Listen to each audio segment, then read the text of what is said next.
Assalamu alaikum wa rahmatullahi wa barakatuh.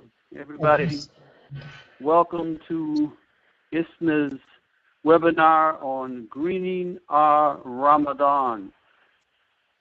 The purpose of this webinar is to inform, but even more so, not just to inform, but to recruit you, to get you involved in advocating and supporting this idea of making our Ramadan and our entire life green, to embrace the principles of environmentally friendly policies.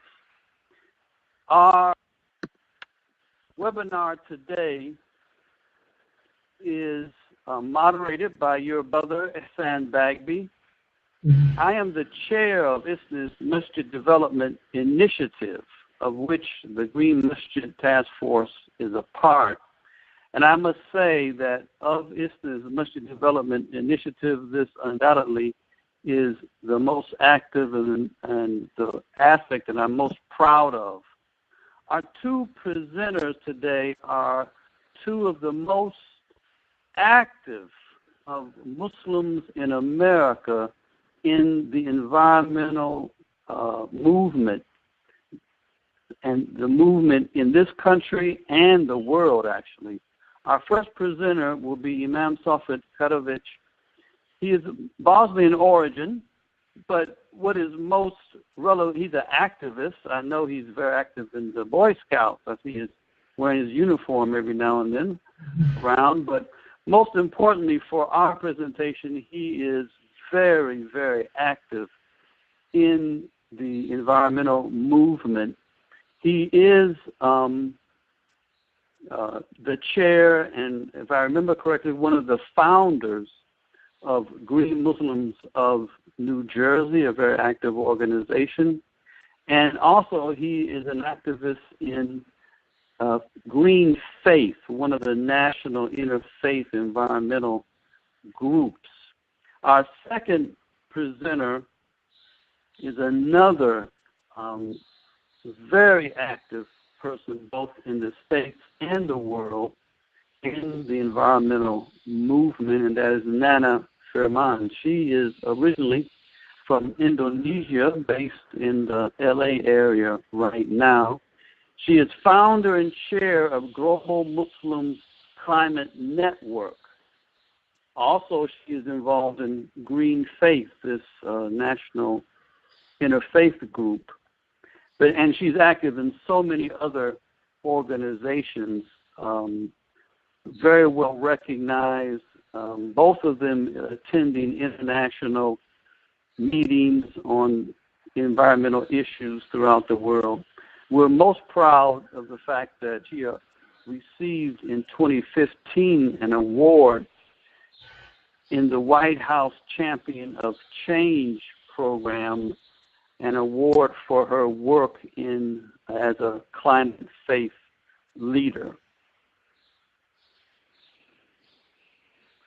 ISNA, some time ago, a few years ago, decided that masjid development is going to be a prime focus.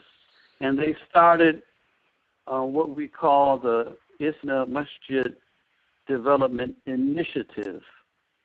And part of that initiative includes task force, one of them being the Green Masjid Task Force, established in 2015. This task force is important because ISNA, as all of us as Muslims, should embrace this idea that we as Muslims must uphold the highest of standards when it comes to protecting our environment, sustaining our environment, living in harmony with our environment. These are principles that are not strange to us, but we have not embraced it as a community. And our task is to raise awareness and to push our masjids in particular to adopt environmentally friendly, and sustainable practices. We recognize masjids every year, and as you can see on the slide, in 2015 and 2016, we gave awards to masjids. We would love to give an award to your masjid for involvement and embracing the environmental issues. One of our main projects is greening our Ramadan campaign. Started in 2015, and then we did it in 2016, and of course we're going to do it this year also. So far, a total of 65 masjids have participated in, who have embraced, who have signed on to do a green Ramadan.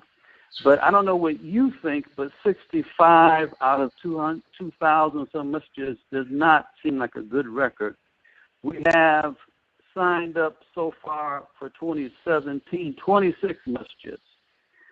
And we would love to get more. And so one of our advocacies is that we would like for you to sign on to this year's Greening Our Ramadan campaign. And you can do that by going to isna.net/Green Ramadan and sign up.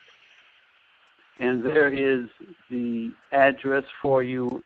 And we'll talk more about the Greening Our Ramadan campaign. And just to acknowledge the other members of our task force, Sayyid Masroor Shah is the chair, and you can see the other participants of this very active task force. They have done a Green Masjid Project booklet that is available from ISNA. If you want more details of what of how your masjid can be a green masjid, we've been doing regular webinars throughout the year, and we are working with ISNA to make their convention a green convention. We welcome your participation, and as I said, we're really here to recruit you, to get you involved. But let's go ahead and start with our first presenter, and that is Brother Imam Safed Karovich. Brother Safed. Assalamu alaikum. Alhamdulillah. Thank you, Dr. Hassan, for those very kind words, and I hope I live up to them in some way in kind introduction. It's wonderful to be here on the panel with you and our beloved sister Nana Furman, all the way from California. So we have both ends of the continent covered, from New Jersey to California and down south. Alhamdulillah. It's wonderful to be here this evening with all of you. And we're asking that Allah subhanahu wa ta'ala bless us this evening during this last few days of the month of Sha'ban, as the Prophet ﷺ used to make a dua. Allahumma barak lana fi Rajab wa Sha'ban wa balighna Ramadan. That Allah bless us during the months of Rajab and Sha'ban with the choicest of blessings, and grant us the ability to witness Ramadan, so that we may partake of all of its blessings. And a good way for us to partake of the blessings in full and in a complete way is by, inshallah, joining the Green Masjid movement and that is taking place during the month of Ramadan, and greening our facilities and our practices during this sacred month of the Quran. Allow me to begin by sharing with you some Islamic environmental concepts, or Islamic concepts that have an environmental meaning. And the first of these, of course, is the idea that we have been placed upon this earth as a khulafa. Allah subhanahu wa ta'ala states, وَهُوَ الَّذِي جَعَلَكُمْ خَلَائِفَ الْأَرْضِ. And the verses continue. Indeed, it is He who has made you His khalifas upon the earth. Now the Quran, dear brothers and sisters, has a prologue to the story of creation in which Allah brought into being these khalifas, these stewards, these agents upon the earth, representatives to carry out certain functions within the earth.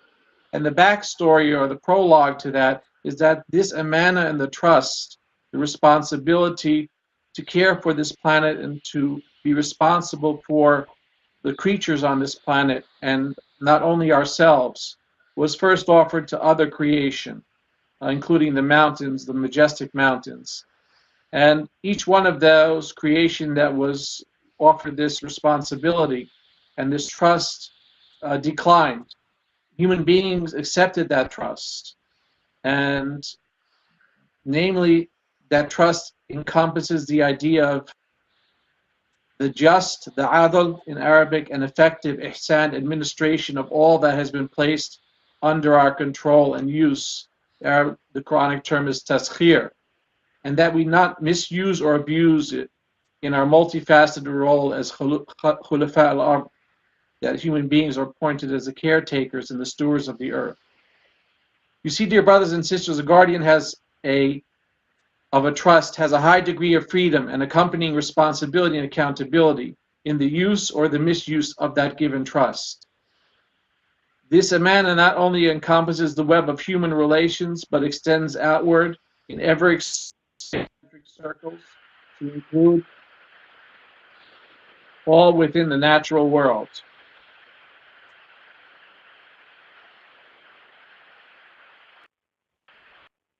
The natural world is alam, that is our ecological neighborhoods. Scientists tell us there are approximately 4,500 such ecological neighborhoods that compose Earth's larger environment.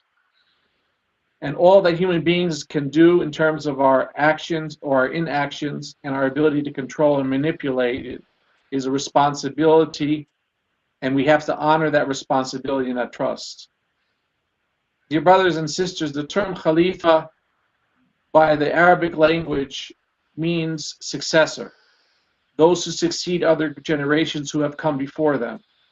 It is in this context that we can understand the dua of the sefer, of the traveler, which we make when we travel, part of which reads, if you recall, وَخَلِيفَةُ فِي الْأَهْلِ, that Allah subhanahu wa ta'ala himself is the Khalifa or the caretaker and guardian of our family in our absence.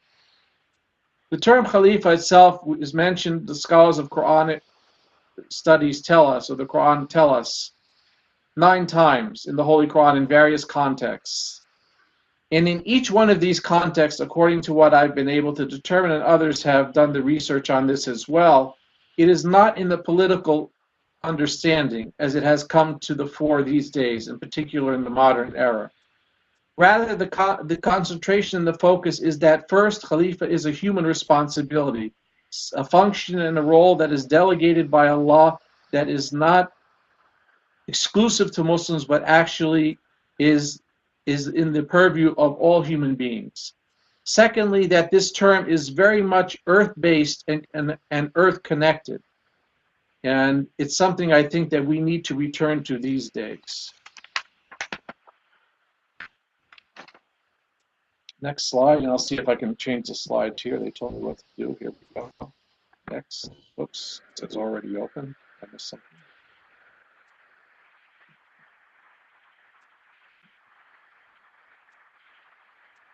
Okay, there I am. Sorry about that. I'm technologically challenged, as you can see. Alhamdulillah. The second term that I wanted to reflect with you upon is the term of mizan.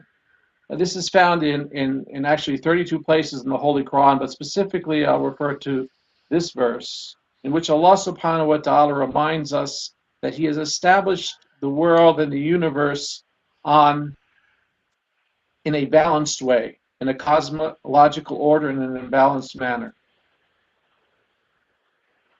And the very presence of life actually within the universe itself is reliant upon a large number of extremely improbable events, scientists tell us, and that even the slightest alteration would make it impossible for life to exist on our planet. Everything from the particle of energy state of the electron to the exact level of the weak nuclear force seems to be tailored for us to exist here upon this planet. This is the findings of science. The universe is all interconnected and set up by our Creator from its inception in this delicate balance, this mizan. And that is a just balance. And we who have been entrusted with the responsibility of this earth as khulafat al-ard, as the stewards or caretakers of the earth, meaning we human beings, are responsible to maintain that balance. The problem is we have not done well.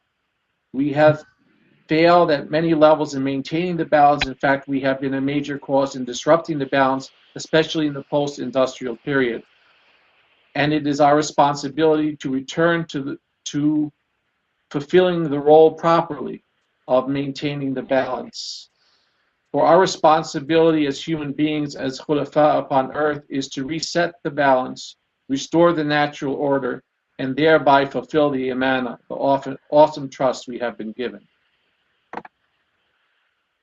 Now, during this coming month of Ramadan, inshallah, we will have the opportunity to engage with the Quran, the speech of Allah, in a very direct way. For we know Ramadan is Sayyid al-Shuhur, it is the master of the months, and it is the month of the revelation of the Holy Quran.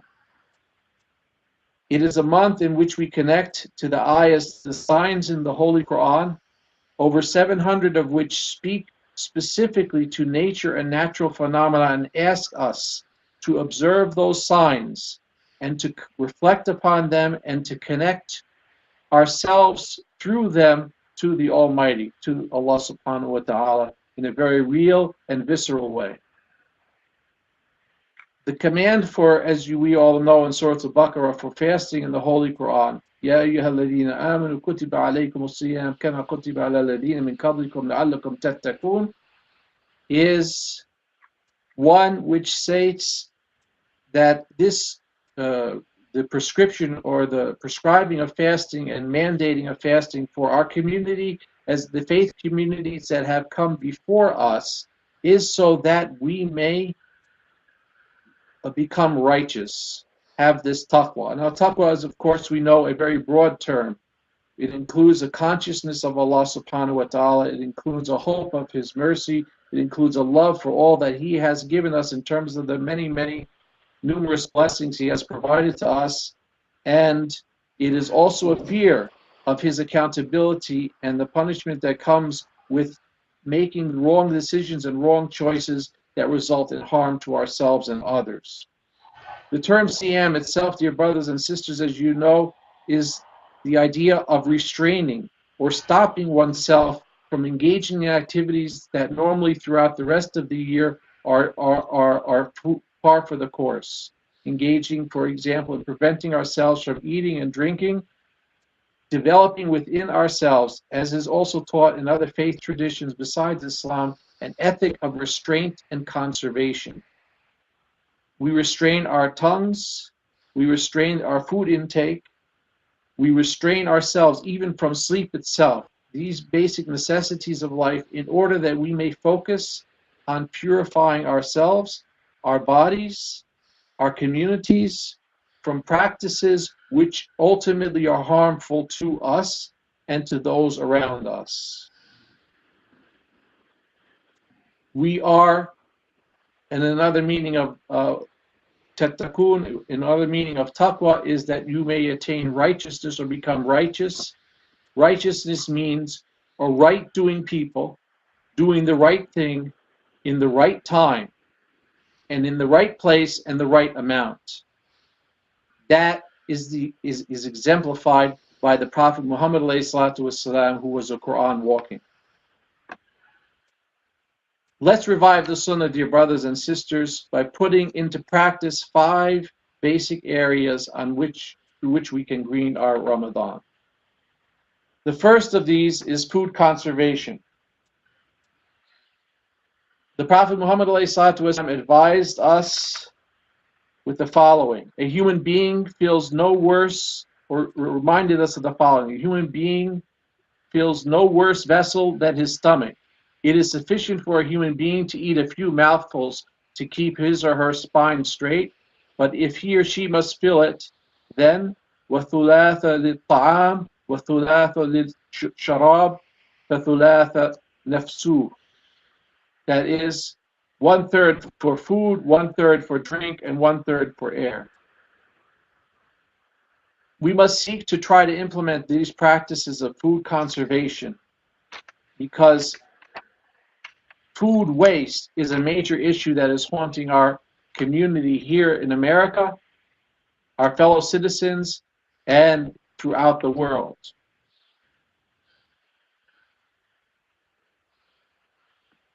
Next slide. The amount of waste that we engage in America, in the land of plenty, is not excusable. We have to keep in mind that this waste, on average, is taking place at a time when 1 out of 6 Americans are food insecure. And the situation in the rest of the world, especially the heartland of Islam, is even much, much worse, dramatically worse, by many times. It is estimated, dear brothers and sisters, that if we collectively, here in America, as Americans, of which the Muslim population is a part and parcel, cut our food waste by just 15%, we would be able to feed 25 million Americans 3 meals a day for a full year. And keep in mind, dear brothers and sisters, that here in America, in the land of plenty, we waste more than 10 times that of folks in Southeast Asia. And this waste is something that is not endemic to the American culture or to the American lifestyle. For this waste in America is 50% more than what was being wasted per person in 1970. We can make a huge difference and change if we still eat well by adopting these principles of conservation and restraint when it comes to our consumption practices. Consumption of local food is something that is extremely important. There's a hadith of the Prophet Muhammad ﷺ in which he encourages us to eat together collectively, but to eat from our part of the plate, the part of the plate that is closest to us.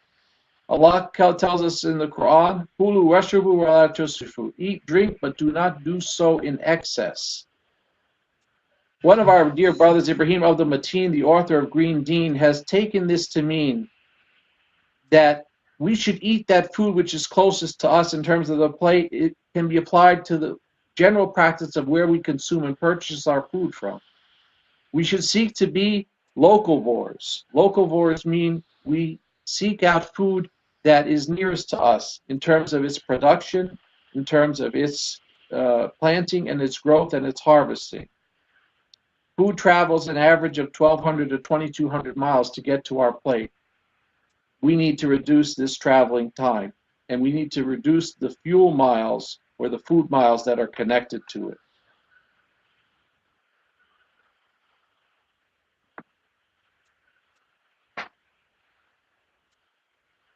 Sister Nan, I think it's up to you. Okay, thank you, Brother Safed. Assalamu alaikum. And yeah, so like continue from the food conservation. We also last year trying to introduce this water conservation, because obviously food and water is related.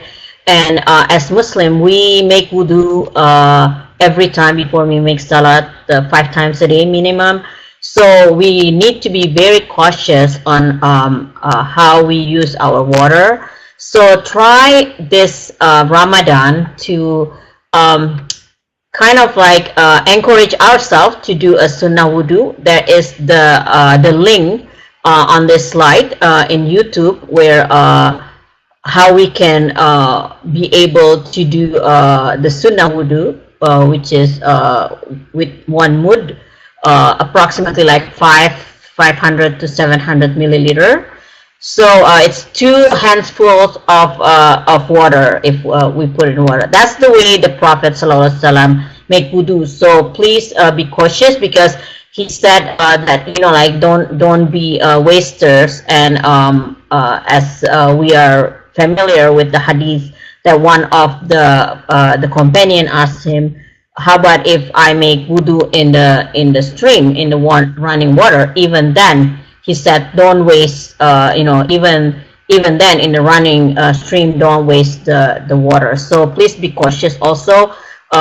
Besides food, we have to be cautious on the water, especially when we make wudu, and then with other activities that related to water, because I live in California, and we've already experienced drought in the last 4 or 5 years. So we are very cautious with how we use water, and especially as Muslim, we are being reminded every day on how we make wudu and other activities. And then another point on Green Ramadan is how we can reduce the waste during this time. As we know, a lot of us have a community iftar almost every day in the masjid or in our community or Islamic centers, and a lot of us are still using styrofoam. As Muslim, I think we need to say no to styrofoam. So please try to eliminate styrofoam this Ramadan, because it contains styrene, which is classified as a potential for causing cancer. So it's not good for our body, but it's not good also for the environment, for the earth, because it's unrecyclable, and it will stay there forever, hundreds or 1,000 years, even millions of years, in order to break down. So just imagine if a companion of at the time of the Prophet ﷺ used styrofoam cup, for example, then it would not be decomposed by now. It'd still be here. So we don't want to leave that kind of waste when we leave this earth, like a lot of styrofoam cups and plates. So try to use biodegradable food products, like paper products. But if you can push it a little bit, have reusable utensils. For example, some of the communities, the masjid or the Islamic center purchase washable plates that they can wash, and then they work with the local halal restaurant to use their machine to do the washing, so the dishwasher.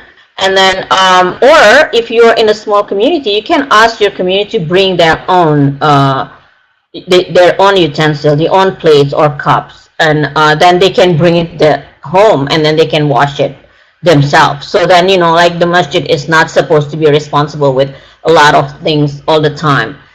And another thing is please do composting when we have organic waste, because obviously we will have organic waste when we do cooking and stuff, and or the leftover from food that is that we're not able to eat it. Please do composting, because it might not be useful for us. That's why we we put it in the waste. But other creation of Allah use that, other little creatures actually use that. So then please do composting. And also it's good for our earth, because this organic waste can produce methane gas, which is not it's very dangerous for our health. And speaking of that, why we really concerned about waste, because Allah said in the Quran in Surah Al-Isra about the wasters, which is the Al-Mubazzirun, who are the brothers of Satan. And obviously, we don't want to be the brothers of Satan, especially in Ramadan. So please be cautious of our consumption, because the more we consume, the more we we produce more waste. Then obviously, if we can reduce our consumption, and then we can reduce our waste also. As we can see from this picture, I really like this picture, because wherever we throw our garbage, there is no way out. As long as it's still on this earth, unless you dispose your garbage to planet Mars, for example. But if it's still in this Earth, like there is this like nuance that like the developed country like throw their garbage or send their garbage to under developing countries or poor countries. Like we see a lot of like electronic waste being dumped in Africa, and it's very dangerous. But it's like eventually we will get like the negative impact of that, because there's no way out. Once you throw it in the garbage, as long as it's still in this earth, there is consequences on that. And also, like most of our waste, especially our plastic waste, 25 to 35% goes to landfill. And speaking about plastic waste, like the U.S. is the largest the plastic water bottle consumer in the world. So in 2008, actually enough plastic water bottle used in the United States to stretch out around the Earth over 190 times. And the circumference of the Earth is about 25,000 miles. So we use about 4.7 million miles length of plastic water bottle. And in 2010, there's a data that 73 billion disposable cups and plastic bottles in the U.S. ended up in the landfill. That's about 230 per person. And one Green Planet has a data that in average 1,500 plastic water bottles are used every second in the United States. So please be cautious this Ramadan. Like we try to also eliminate plastic water bottle, because some are still not good, like harmful for our body also, so it's not good. And also, like most of them go to the landfill. And of course we need to, like like when we break our fast, we need to we need to drink. So please be cautious about this and try to bring our own water bottles. So suggest the masajid to provide water instead, like water, and then the community bring their own water bottle. And as an ummah, we are kuntum khaira ummatin ukhrijat linnas, right? We are the best ummah. So we are all familiar with the 3R: reduce, reuse, recycle. But I think as the khaira ummah, it's not enough.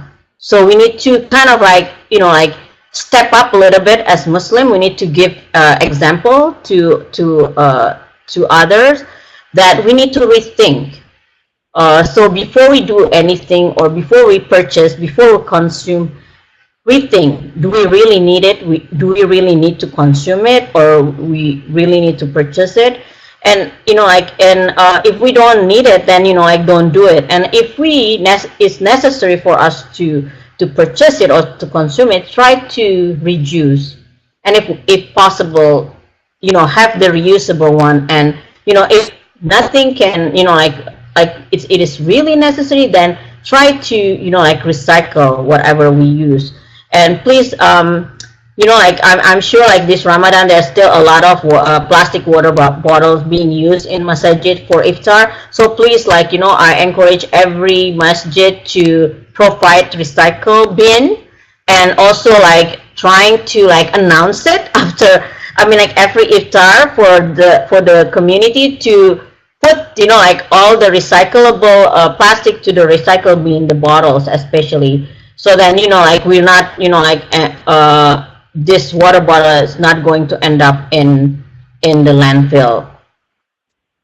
And moving along, another important thing in our everyday activity is the energy that we use.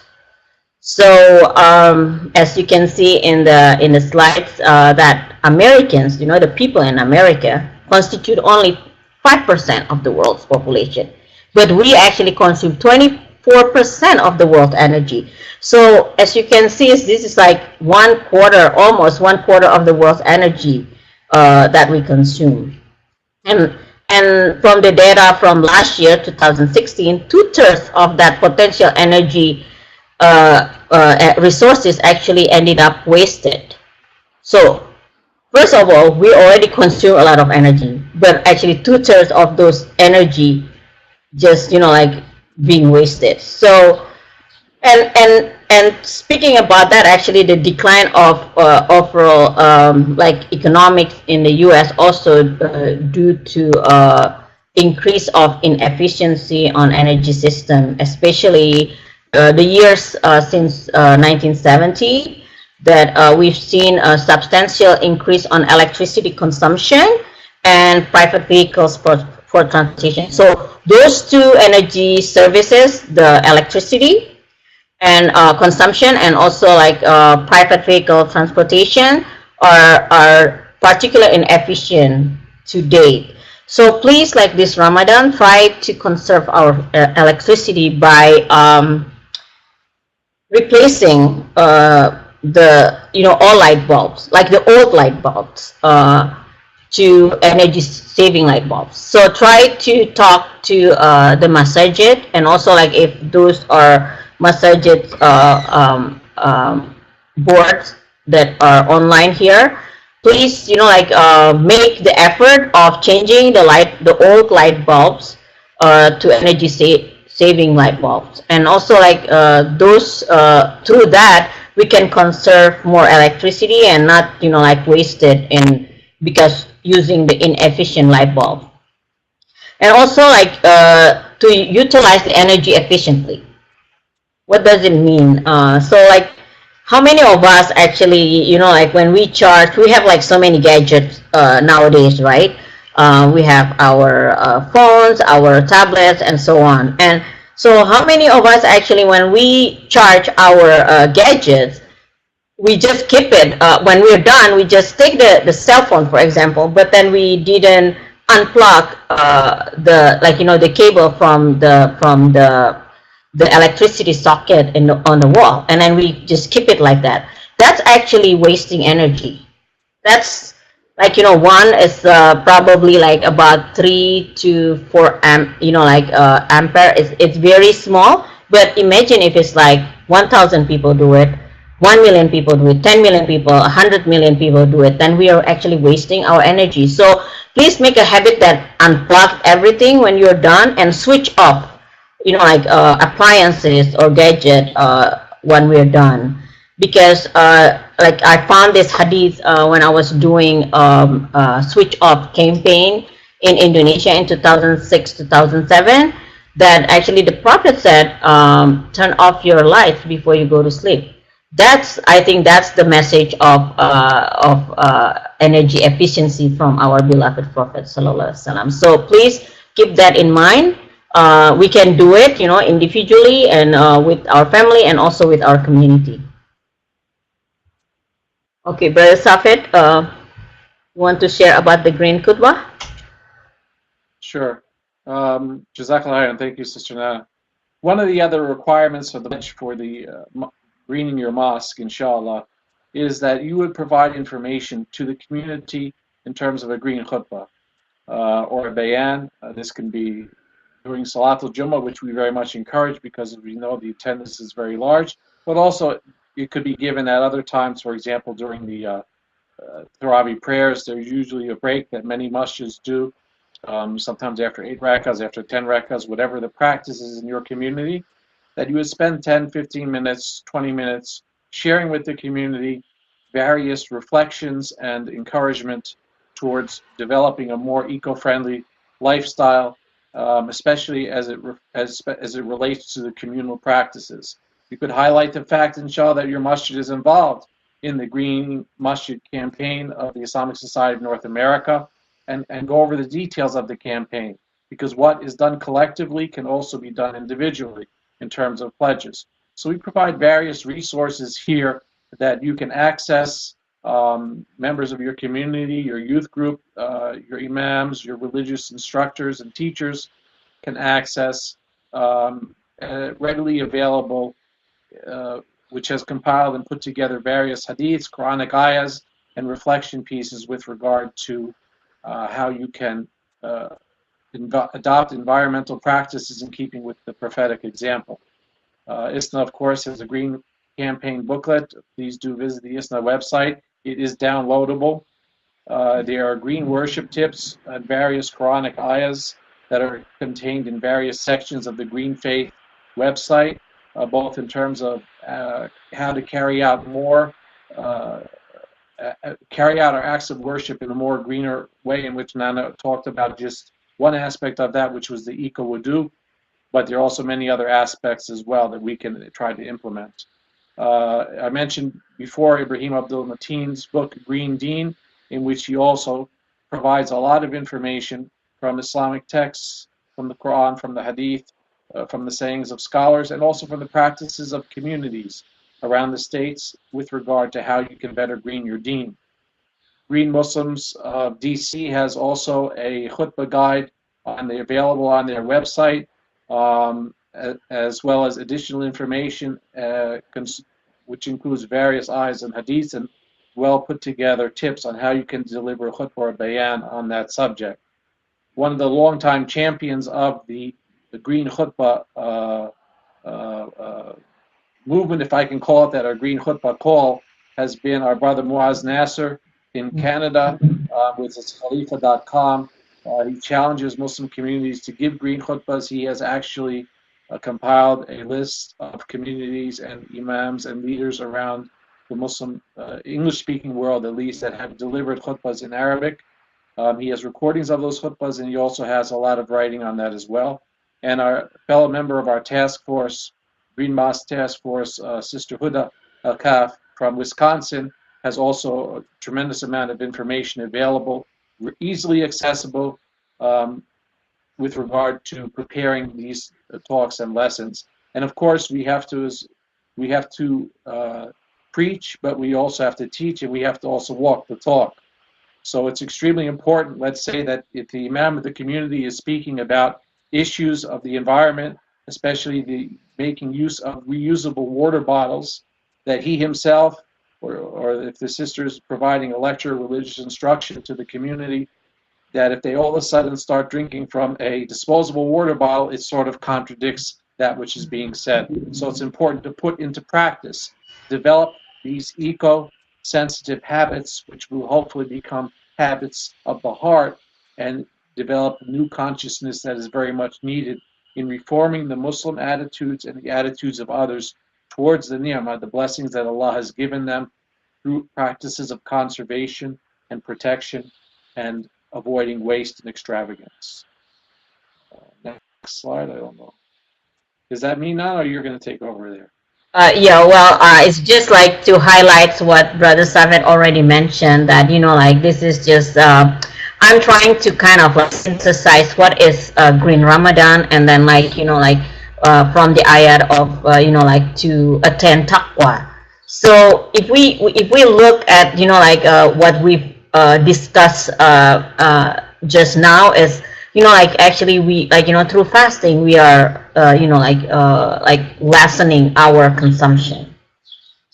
And in Ramadan, we are actually doing more worship, right? Because we get together in the masjid almost, every night after iftar, we do tarawih. So, and there's a lot of, activities in the masjid. And also, we have a lot of sharing because, again, the month of Ramadan is the month of sharing, that we come together and we share food together. And also don't forget about, the food, the not to waste food that we mentioned, that, please, perhaps we can, we have the tendency that, Muslim doing a lot of extravagance iftar, and then we have a lot of leftover. So please, probably we can, if it's possible to keep it for the next day, then we don't need to again cook as many as we used to make, because we have a lot of leftover. Or if that's not possible to keep it, then we should work with the local maybe homeless center, so then we can provide the food for them, because obviously like the month of Ramadan is the month of sharing. So then, this is like, to attain taqwa, it's, like the title of this webinar is about, like less is more. So like, less, a lot of like, we need to do like a lot of less things, but also like a lot of more things. And this is so like we are encouraging, as Sheikh Isan mentioned in the beginning, that we need more and more communities, masajid, Islamic centers to sign up to the Green Ramadan initiatives. We mentioned those four items earlier, but don't worry, you don't have to do like the whole five. Like you can pick just one or two and try to do it, but please have a commitment. That's what we are actually encouraging our communities, like to have a commitment. So to take the pledge on this, that like we, like as Muslim, we always have everything, and before we do anything, we make the niyyah, right? Like to this year, and also collective niyyah as a community to do Green Ramadan this year, and as much as our ability. So like like inshallah Allah will help us, and then like inshallah, if you're successful, then carry on to the next year. Don't just do it like this Ramadan. After Ramadan we can waste our food. No, I mean like, so like carry on, and then like increase it next year, get another point, like that, then eventually, step by step we can, like all greening our ummah, inshallah. And so like the task force is actually working on, like as Muslim, we're very familiar, whatever we do, we want the reward from Allah. Of course, this is nothing, like compared to the reward from Allah, but we're trying to reward, like give like appreciation to those communities that tried, like their best to practice Green Ramadan. So we are going to do like last year also, we plant trees on behalf of the masjid or the Islamic center that sign up for Green Ramadan. And then also we are going to recognize your community, your Islamic center or your masjid in the ISNA newsletter as part of promoting ISNA Green initiatives. And also we're going to give you the certificate, so like the Greening Ramadan certificate. So inshallah we have more and more masajid join our initiative this year, Greening our Ramadan. And before we go to the question and answer, I'm going to make this announcement. Tomorrow, Sister Huda Alkaf, one of our member from our task force in Wisconsin, will give the Greening Our Ramadan also from through a teleseminar. So all the information is on the slide. So please join in if you can, and so you will learn more about like how to green our Ramadan. And I think that's all from us. So then, Sheikh Isan, I'll give it back to you. Thank you so much, and I ask Allah subhanahu wa ta'ala to bless both of you and bless this effort. We hope through this webinar that we will prick the heart of people, we will make them motivated so that they will embrace these principles and to make their masjid into, a green masjid, and their Ramadan and a green masjid. Just to review that we are asking everybody to pledge to do 5 things: conserve food, no wastage. Secondly, to use biodegradable products, no styrofoam. 3, to recycle.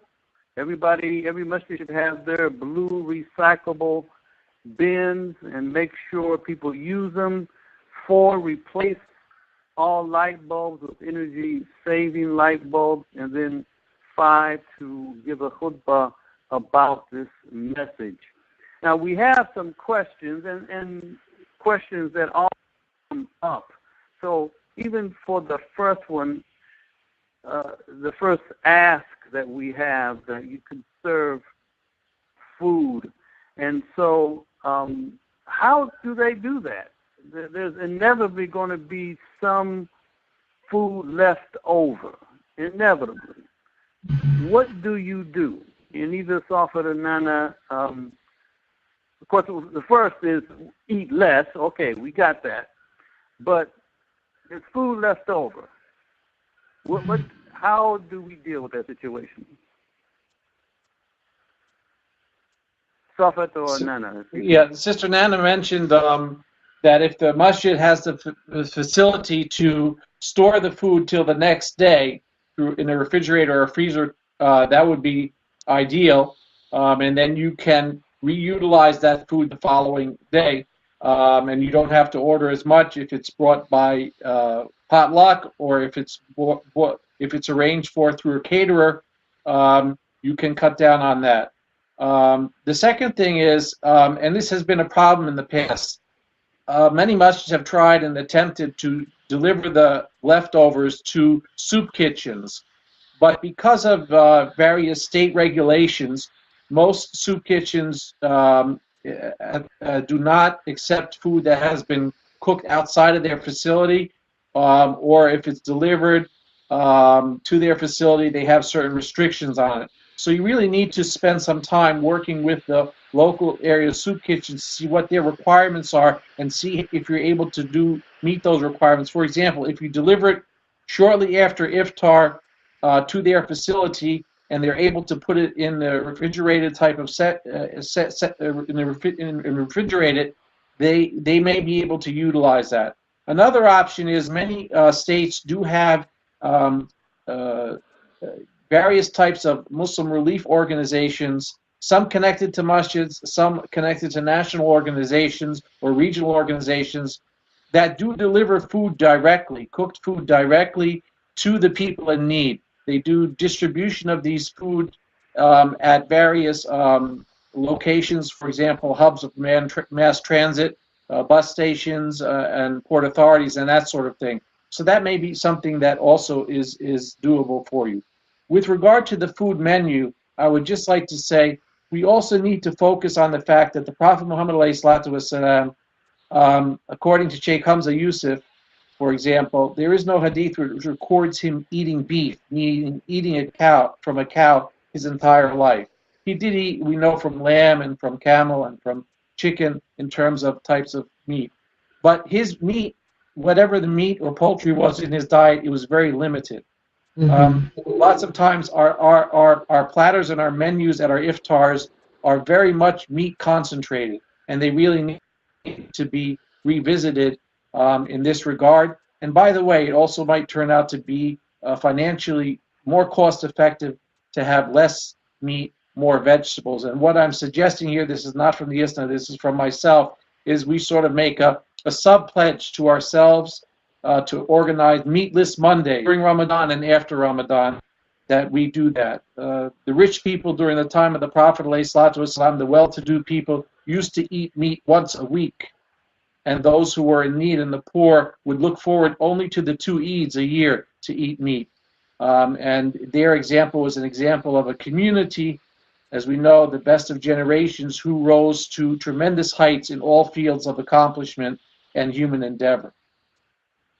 Yeah, so I would also suggest that talk to the masjid in terms of the menu for the food, like so that maybe you can have the food like once a week, like meatless food. So then also like to kind of like introduce to the community that we don't need to eat meat every day. So like at least like once a week, we like have a meatless. You can pick up any days like like Brother Safed's suggestion is Monday, but like work with your masjid like organizer or board, like in terms of menu, or whoever like like work on organize the iftar, that like we want to have like less like kind of like cut down on our meat this for these iftars during this Ramadan, inshallah. Another frequent question and also a frequent discussion, is not argument in masjid, is about the use of styrofoam. Of course, we are asking that masjid stop using styrofoam, but the argument is, and by the way, it was the argument in my masjid for quite some time, how can we get out of using it? It's so cheap that we don't have the money and all of that things, rationale of why they do not want to find a substitute. So what's the answer to that? You mentioned about bringing your own plates, washing plates. I'm afraid in many masjids that is difficult to impossible. And definitely for many masjids, it's not going to be the first option. Yeah. The first option is to just stop using styrofoam and use a substitute. But what are the avenues for finding substitutes for styrofoam? What does it mean to be biodegradable? Yeah, so I talked to like some of the sisters that actually work on like providing food in masajids, and like based on the experience, the price of even though a lot of people always have excuse that styrofoam is cheaper, but when we like a lot of biodegradable items also not that expensive anymore now because there is a demand. So that's like they did the comparison in terms of the price. They said it's not that much. Yes, it is like more expensive, but it's not that too expensive that that what people thought. So there is like an options for the community to make a commitment on this. I mean, like, I'm not doing any advertising here, but for example, Costco has eco products with really quite the price is pretty reasonable, and also we can search on the ecoproducts.com. And also this is the suggestion in Southern California, the Sewer Council last year. They actually wanted to buy as a collective. So if you can work with different masajids or different Islamic centers in your area, for example, in one city we have 5 masajids. Try to kind of work together to purchase something together, because the more you purchase, it's the cheaper the price, right? So try to purchase it as collectively. That's also one of suggestion that I would I would recommend, if that's possible, because this is then we cannot do Green Ramadan by ourselves, individually. This is a collective effort, so everybody has to come together and work together, and this is one of the point of working together, sharing. So trying to have purchasing collectively, that probably can reduce the price. And it's just Jazakallah, Sister Nana, for those points. And the economies of scale is a good issue, a good area for inter-masjid cooperation. If we work together through purchasing of products and sharing of them, we learn to share in financial expenses. And this is a thing, I think, which will ultimately bring masjids closer. Another thing that I would suggest and add to is that many masjids cater their iftars from local restaurants. At least here we do in some of our larger mosques in New Jersey.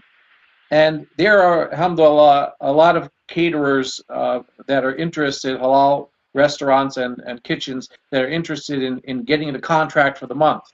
So you can make demands on the caterer and say, listen, if you want this contract, we're expecting this type of service. One, less meat. They're not going to be upset about that, believe me. But secondly, we would like you to provide the plates as well, which will be biodegradable and compostable. Yeah, that's a good idea also. Well, may Allah bless both of you. Hopefully, we will have some people that will listen and commit themselves to this great effort. And I will close now, but let me ask if you, Brother Safed, Sister Ananda, if you have any last quick comments that you would like to make as we close. Let me just say that there's a hadith in which the Prophet Muhammad mentioned Ramadan Shahrul Ummati. Ramadan is the month of my ummah. And it's really up to the ummah to take this by the horns, or so to speak, and inshallah work to make their community a community that is a green community. That's the example of the Prophet Muhammad nascent community in Medina, the Muslim community of the Prophet's mosque under the green dome. I mean, subhanAllah, what a selection. Under the green dome is the Prophet Muhammad grave and home and place where he began the teachings of Islam. And we need to put those teachings back into practice in our communities. Let this Ramadan please be Shahr Ummati, the month of the Prophet's Ummah, and that Ummah takes charge and responsibility for being caretakers of the earth. And I would just want to add a little bit that, when I was growing up, I tried to, my parents, asked me if I want to, if they want me to change to a better behavior, they asked me, to do it during Ramadan. So I think, that is, have a little bit weight on that. So, whatever we want to improve in ourselves, we always try to do it in Ramadan, right? So it's the same thing. We're trying to, have our lifestyle, our behavior more conscious of the consequences towards our planet. So, and then also for the future generations. So please keep that in mind and try to make effort, trying to better ourselves this Ramadan by trying to practice the greening our Ramadan, inshallah. Ameen. And I end with the dua that Allah bless you and bless this effort, inshallah, and we ask Allah to open the hearts of our Muslim community to these principles. We ask Allah to push our masjids to embrace these principles. We pray to Allah subhanahu wa ta'ala that He will make us, our community, our masjids, our homes, more environmentally friendly. And let us end by saying, Al-Asr, Bismillah ar-Rahman ar-Rahim, Wal-Asr, Inna al-Insana lafi khusr, Illa alladhina amanu wa amilu salihat, wa tawasaw bil-haqqi, wa tawasaw bil-sabr. Assalamu alaikum wa rahmatullahi wa barakatuh. Wa alaikum assalam wa rahmatullahi.